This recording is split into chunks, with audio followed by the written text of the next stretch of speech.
on our morning devotion, on I think Wednesday, they were talking about resurrection. This has nothing to do with my Sunday service. I just wanted to get this off my chest. It was about Christ resurrecting, and everyone gave their impression of it. And my baseline is, I know in the principle, and we have the traditional thinking that, no, Christ didn't actually physically resurrect. But, my baseline is God, who the author of life and who created something from nothing. If he wanted to, he could. I mean, well, why not? So that would be my baseline. Hey, the God, the creator of everything, if he wanted to do that, he could resurrect. And that's my baseline. And then maybe a number of years ago, I was really on tparents.org. You can search all this stuff. And I searched resurrection. And Father has all this information about the resurrection. And one thing that really stood out to me was he said, and he didn't deny it either.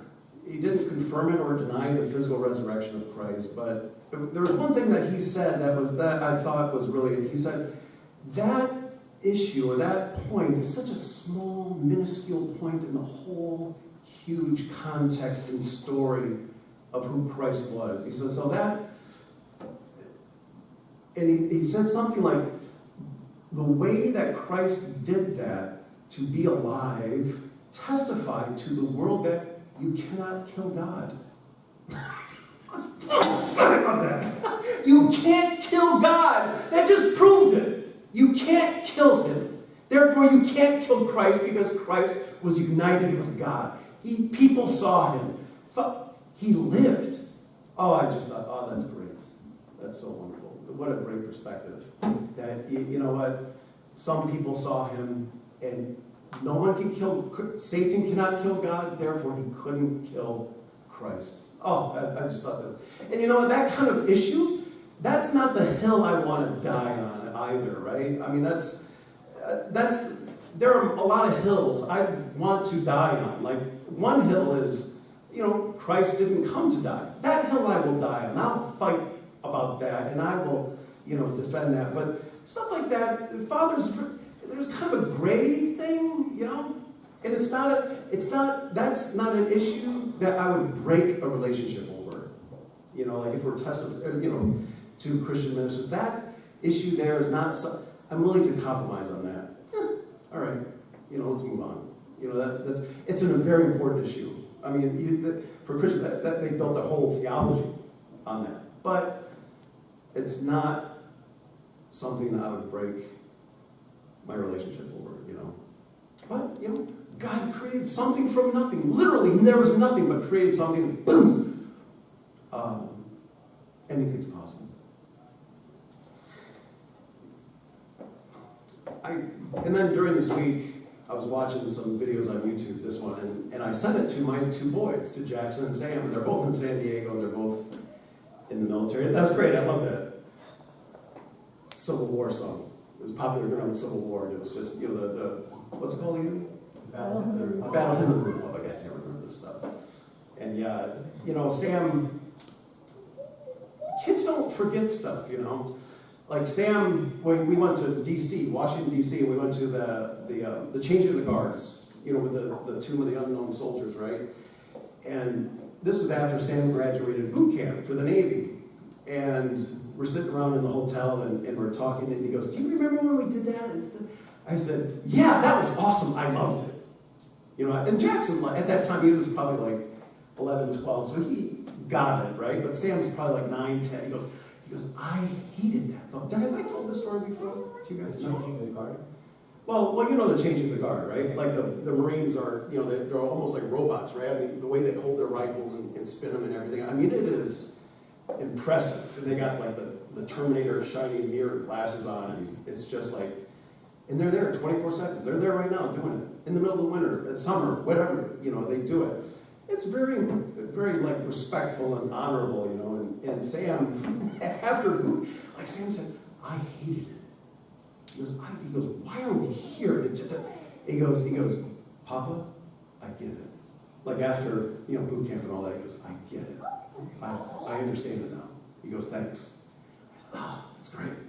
Like kids, they don't forget this stuff. You think you're throwing stuff away, And along the same vein, like for Godable the last couple weeks, Godable has been doing, sending father speeches about the Ocean Church. And, Ocean Church doesn't exist anymore. The whole tuna fishing and the Gloucester and the whole effort and everything is just gone, right? And while I'm reading this, I'm thinking, what a shame, Father's intention for the ocean was huge, and the training and everything, and people have left, and the Gloucesters, and they're probably selling the property, and I thought, what a shame that all this is just gone. But in the middle of one of these speeches, Father said, whether this continues on as a legacy or not, I'm paraphrasing, as a legacy or not, he goes, it doesn't matter. We did it. This will reverberate through history, through the spiritual world. This reverberates. So nothing is lost. Nothing. Which is, great. But anyways, during the week, I saw this video, and I sent it to Jackson and Sam. And I was just so curious about what they would think about this. So let me just play this. If it's a little, do you know Jordan Peterson? Yeah. You know Jordan Peterson. Yeah. Anyway, Jordan, the guy who's interviewing is a Navy SEAL, and he usually interviews other warriors and tells about their stories in combat and everything, blah blah blah. And so that's his backstory. So let me just play this. And our kids are turning away from the churches. Well, not exactly. I don't. Yes, I guess, in a sense, yeah. But, so what do we want to do if they're turning away from the church? He's not giving anybody any comfort here, right? Is that a comforting story, what he's talking about? The Israelite story and the story of Job? No, it's not. But, that's God's way, whether we like it or not, is the difficult things. And when we say, like in the beginning, when he said, I'm a professing Christian. Do you really know what that means? Like I've said many times, or I've said a couple times, are you sure you want to be loved by God? Really?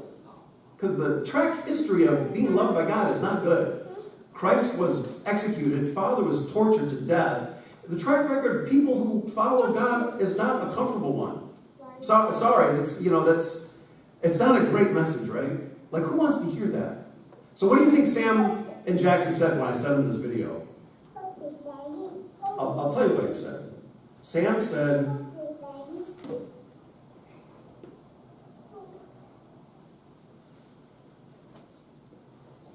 after seeing that, Sam said, Papa, keep your God away from me.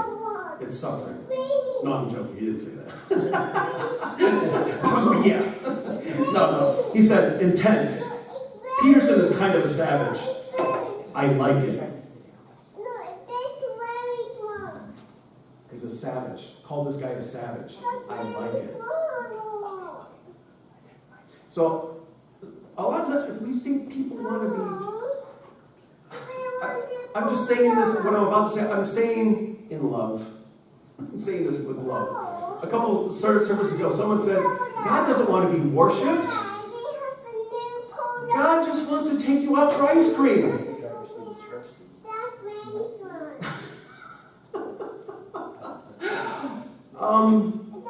Okay, I guess so. Is that because we're all parents, right? And we don't want to hurt our children, so why would God want to hurt us? Well, can we be a little bit more mature? Can we have a little? Does our faith have to be so infantile, where we have to see God as He just wants to take us out for ice cream? Yes, I guess in certain senses, yes, He does. But, okay, so the point is what? And then in morning devotion, Alan Saunders said something about, something about PTSD, that all of us have PTSD from going through what we went through. And my first reaction was, why are you giving people such an easy out? Like an easy out, PTSD, post-traumatic syndrome, you know? Why do you have to do that? Like, give people such an out? Like, an excuse to become victims, right? And then I thought more deeply about it. I thought, you know what? He's exactly right. We do have PTSD. We have PTSD. Whenever you meet God, real, true God and truth, you are going to be ripped apart. Of course we have PTSD, right? Yes, we do. But what is our reaction afterwards of going through that? A lot of us don't like the church. A lot of us don't like Father. A lot of us don't like Mother. A lot of us think we need to be healed. You know?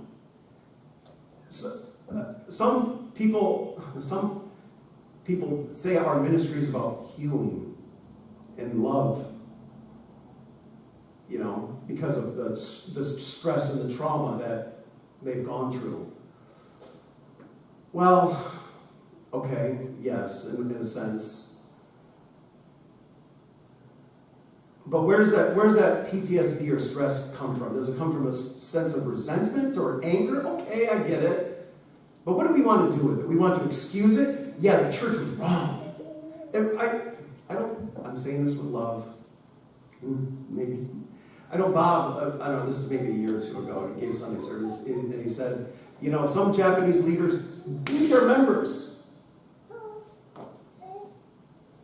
That was wrong. The church was wrong. And a lot of, yup, that's right, the church was wrong. Was that wrong? To be beat up? I don't know, that's his problem. That's that central figure's problem. But I had a great experience maybe a few months ago. It was before Sam left for Navy boot camp. He's kind of going through this Navy SEAL training right now. That's why I wanted to send him this, because he can kind of relate with it, right? You know? So he's going through this training. So I sent it, I'm sorry, what was I thinking? What did I just say? I sent him this video. He's going through this PTSD. Something really great happened a couple Oh, right, yeah. And I was able to communicate with Sam to help him get through this training, thank you. To help get through the training. It's so difficult, it's torture, like you mentioned, right? Most difficult thing. I said, I went through a similar, I hate to go back 35 years ago to fundraising, but you know, it's a great example, for me actually. One of my Japanese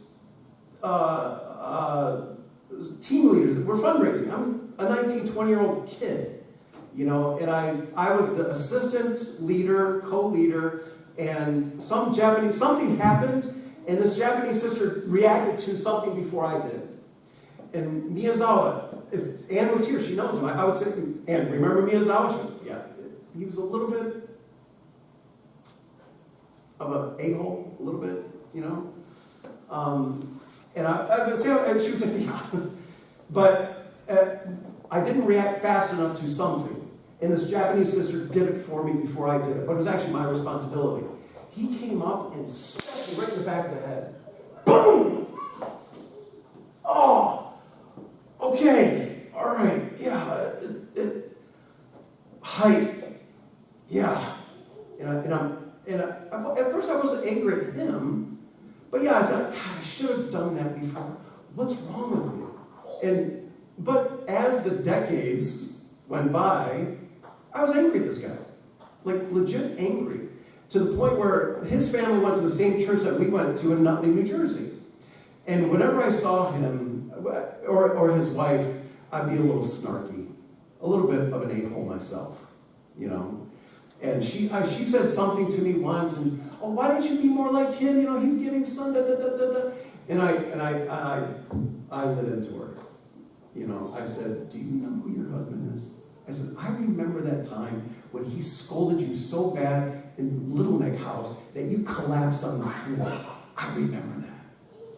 You know, just to dig it deep. Like you can say something to me, but I know. And I got her back. And she went away in tears. He scolded her so bad. She passed out. In front of him, we're just actionizers, right? He was this kind of guy. And then I saw him a second time at some Hundo K thing in Newark, New Jersey, 2000, whatever, right? And he said, oh, hey, Jack. And I was a dick to him again. Like I said, something snarky to him again, you know? Because what's wrong with me? You hit me. I wanted revenge.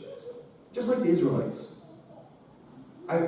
You know what? I've been given the truth. I've been given the truth, but I had anger. Why doesn't God... I had all kinds of excuses to be angry at this guy, right? But before Sam left, and during that time when he hit me, at the end of that time period, it was like 1990, we'd been in South Florida forever. It was hot, we didn't wear shorts, we only wore jeans. And it was just fundraising like 7 days a week. I mean, it was terrible. And I wanted to leave many times, like just disappear. I thought, no, I want to stay because of my kids. I didn't want to stay because of world peace or something. I wanted to because of my children in the future. I can make blessed children. Right? That's the only thing the reason I stayed. But at the end of it, I surrendered to God. I remember saying, I surrender. If this is the life that you want for me, that's fine. I can do this. Like I completely surrendered to the process of everything. And then the next day, anyway, I was sent back to New York and to go witnessing. You know, so I felt, and it made no sense because we were already on our way back, and I had to take an airplane, I think, and they showed up 2 days later. You know, I mean, it made no sense to send me early, but I surrendered. And so I told Sam, during your process of your training for the SEAL, just surrender, man. Like you surrender to it, just give in. And just go through it. Don't think about it, just surrender. And it's freeing, right? You surrender to it. I surrender to God. And you know, and once I explained that to Sam, do you know who I wanted to thank? Miyazawa. Without that son of a bitch, I wouldn't have that story to share with my son. I won. I gained the victory. I overcame it because I was able to share it and make something productive out of it and give that harsh word to my son that don't, go through the difficult thing. Do it and go hard and go fast and keep working out and go through it. It's not, you're okay. It's fine. God loves you. Yeah, So yes, we are under the, PTSD. I'm sure the Israelites had some serious PTSD. I think, and they had every reason to complain that God would continue to send serpents to bite them because he loved them, to make them strong and make them tough and not look to be healed. What are we going to do? What do you want to do? You want to take the church to court? I want reparations. I was treated unfairly. That is giving into the victimhood. We are not victims. We're here voluntarily. People say the last 30 years, 40 years with Father, he was militaristic. All right, well, and what? So what, you want your money back? You want, because I had to leave my family, now my kids are messed up. Because I had to go on missions all the time. Maybe